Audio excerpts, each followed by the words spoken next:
Curious about what inflames those bronchial tubes? Let's dive into the two main types, acute and chronic. Acute bronchitis often follows a cold, while chronic bronchitis is a long-term condition commonly seen in smokers. Coughing, mucus production, and fatigue are key indicators. Noticing wheezing or shortness of breath? These are crucial signs too. Patient history and spirometry are essential for diagnosis. Treatment ranges from medications to lifestyle changes. Knowing the right approach is vital for effective management.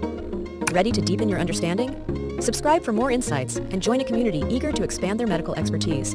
Your journey to mastering bronchitis starts now.